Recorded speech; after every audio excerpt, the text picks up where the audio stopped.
அனைவருக்கும் வணக்கம். நான் பிரபாகர் ஜோதிடர். ஓம் சிவாய நமக. சிவசக்தி திருச்சிற்றம்பலம். இப்போ நான் என்ன சொல்ல போகிறேன்னா, இன்றைய நாளுடைய நிலைப்பாடம், இன்றைய ராசி பலன் தான் சொல்ல போகிறேன். நீங்கள் கருத்தில் கொண்டு நீங்கள் பயன்பெறுங்க. ஒவ்வொரு நாளையும் நீங்கள் தெரிஞ்சு வச்சுக்கிறது நல்லது. அது அடிப்படையிலே இந்த நாள் செல்லும். அதுக்கு ஏற்றாப்போல் நம்மளை மாற்றிக்கொள்ளலாம். சந்திராசம் இருக்குதா இல்லையா, இதெல்லாம் தெரிஞ்சுக்கணும். அப்போ தான் வாழ்க்கையில் நம்மளால் நிம்மதியாகவும் மகிழ்ச்சியாகவும் வாழ்க்கையில் வெற்றியும் பெற முடியும். கருத்தில் கொள்ளுங்கள். இப்போ விஸ்வாசி ஆனி 28 சனிக்கிழமை, ஆங்கில வருடம் ஜூலை 12, 2025.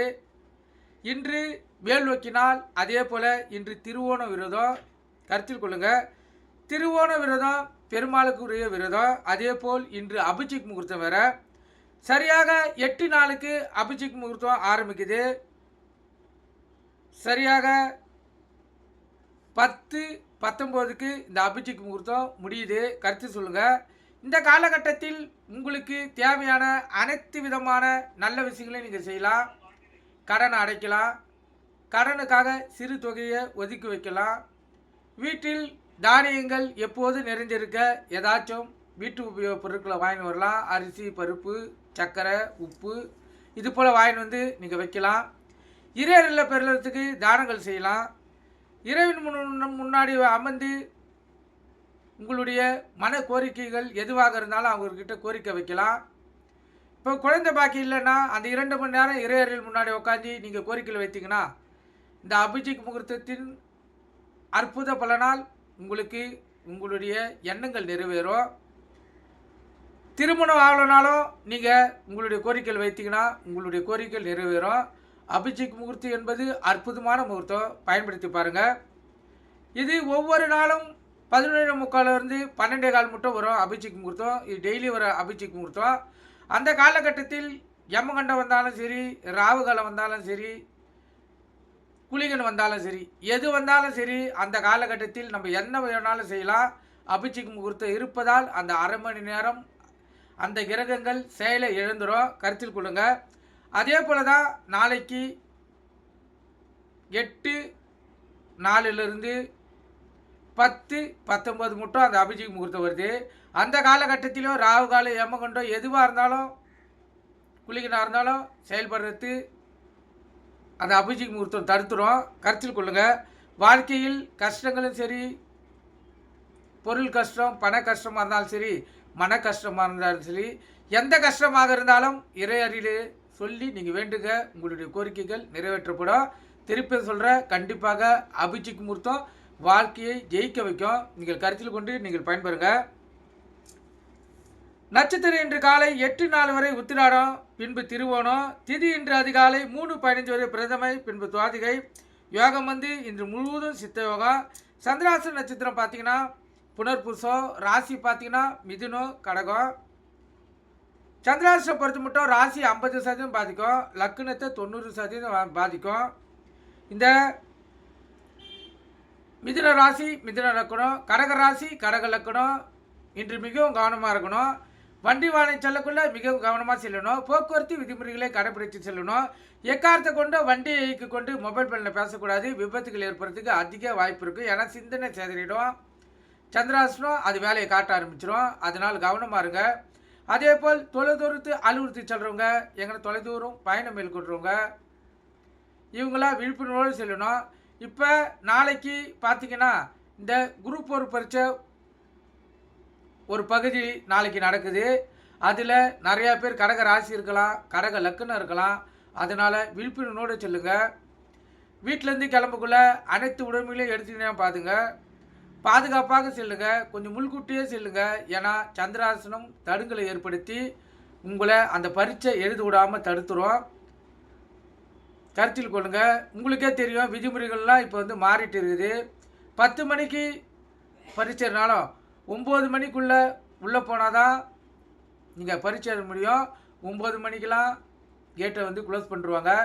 அதுபோல் சூழ்நிலையில் இருக்கிறவர்கள் முன்கூட்டியே விழிப்புணர்வோட எல்லாம் எடுத்துனீங்கன்னா பார்த்துட்டு கிளம்பிட்டு சிறப்பாக சென்றீர்கள் என்றால் நீங்கள் எந்த பிரச்சனையும் இல்லாமல் சென்று விடலாம். ஏன்னா இந்த சந்திராசனம் அது வேலையை கண்டிப்பாக செய்யும். மிதுன ராசி, மிதுன லக்கணம், கடக ராசி, கடக லக்கணம் நாளைக்கு மிகவும் கவனமாக இருந்து உங்களை தற்காத்து கொள்ளுங்க. நல்ல நேரம் காலை 7:45 to 8:45, மாலை 4:45 to 5:45. கௌரி நல்ல நேரம் காலை 10:45 to 11:45, மாலை 9:30 to 10:30. இந்த கௌரி நல்ல நேரத்தில் புதுமண தம்பதிகளுக்கு சாந்தி முகூர்த்தம் அமைப்பது, குழந்தை பாக்கி இல்லாதவர்கள் பயன்படுத்துவது, திருமணம் தாமதங்கள் பயன்படுத்துவது, மன உளைச்சல், பொருளாதார பிரச்சனை எதுவாக இருந்தாலும் இந்த டைமை பயன்படுத்தினா வாழ்க்கையில் நீங்கள் ஜெயிக்கலாம். கருத்தில் கொள்ளுங்கள். இப்போ ராவகாலம் காலை 9 to 10:30, யமகண்டம் மதியம் 1:30 to 3, குளிகை காலை 6 to 7:30. குளிகைன்னா மாந்தி, மாந்தின்னா குளிகை. இந்த காலகட்டத்தில் எந்த நல்ல காரியமும் சரி கெட்ட காரியமும் செய்யக்கூடாது. அது தீவினையே ஏற்படுத்தும். இதை பயன்படுத்தி பார்த்தவங்களுக்கு தெரியும். கருத்தில் கொண்டு நீங்கள் பயன்பெறுங்க. சூலம் கிழக்கு. கோயிலுக்கு சென்றால் கற்பூரமும் விளக்கும் கிழக்கு சைடு பார்த்து தான் ஏற்றணும். ஏன்னா ஒவ்வொரு நாளும் ஒரு தசநாதன் வழி நடத்துவார். இன்று வழி நடத்தக்கூடியவர் கிழக்கு தசநாதன். அவர் தசையை பார்த்து நீங்கள் விளக்கு ஏற்றி கற்பூரம் ஏற்றி வணங்கினால்தான் உங்களுடைய கோரிக்கைகள் நிறைவேறும். இல்லை வேறு சைடு நீங்கள் ஏற்றினீங்கன்னா கோரிக்கைகள் நிறைவேறும். ஆனால் எப்போது நிறைவேறும்னு தெரியாது. காலதாமதமாக தான் கோரிக்கைகள் நிறைவேறும். இப்போ பரிகாரம் பார்த்தீங்கன்னா 9,000 விளக்கு போடணும், 9 மாதங்கள் விளக்கு போடணுவாங்க. ஒவ்வொரு நாளும் எந்த தசநாதன் வழி நடத்துகிறாரோ அந்த தசையை வச்சு தான் நீங்கள் விளக்கே போடணும். அப்போது தான் சரியாக அந்த 9 வாரம் 9 மாதங்களில் உங்களுடைய வேண்டுதல் கோரிக்கைகள் நிறைவேற்றப்படும். கருத்தில் கொள்ளுங்கள்.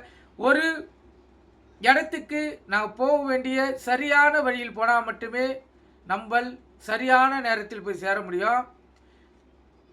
அதாவது பாதை தவறி மாறிவிட்டால் உங்களுக்கே தெரியும், சுற்றின்னு தான் வரணும். அது போல தான் கிரகங்களுடைய அமைப்பும். எந்த நாளில் எந்த தசநாதன் வழி நடத்துகிறாரோ அந்த தசை மூலமாக நம்ம பலனை எளிதில் பெறலாம். கருத்தில் கொள்ளுங்கள். இப்போ நம்ம இந்த ராசி பலன் பார்க்கலாம். முதல் ராசி மேசராசி. மேசராசியை பொறுத்த மட்டும் நாள் சுமார் மனக்குழப்பங்கள் அதிகமாக இருக்கும், மன தெளிவின்மை இருக்கும். ஒரு தெளிவான முடிவை உங்களால் எடுக்க முடியாமல் ஒரு குழப்பமான சூழ்நிலையை இந்த நாள் உங்களுக்கு ஏற்படுத்தும். அதனால் உங்கள் இஷ்ட தெய்வத்தை குல தெய்வத்தை வணங்கிட்டு இந்த நாள் நீங்கள் செலவு செய்யுங்க. ரிஷபராசியை பொறுத்த மட்டும் நாள் அற்புதம். பரிசு பாராட்டுகள் பெறக்கூடிய நாள், அற்புதமான நாள், மிகவும் சிறப்பான நாள். இந்த நாள் உங்களுக்கு ஒரு உயர்ந்த இடத்தை ஏற்படுத்தி கொடுக்கும். மிதுன ராசியை பொறுத்த மட்டும் நாள் சுமார் போட்டி பொறாமைகள் அதிகமாக இருக்கும். எந்த ஒரு வேலையை செய்தாலும் அதில் நீங்கள் கொஞ்சம் முயற்சி எடுத்து தான் செய்ய வேண்டிய சூழ்நிலை வரும். அதனால் உங்கள் இஷ்ட தெய்வத்தையும் குல தெய்வத்தையும் வணங்கிட்டு இந்த நாள் நீங்கள் செலவு செய்யுங்க. கடகராசியை பொறுத்த மட்டும் நாள் அற்புதம். நற்செய்திகள் வீடு தேடி வரக்கூடிய நாள்.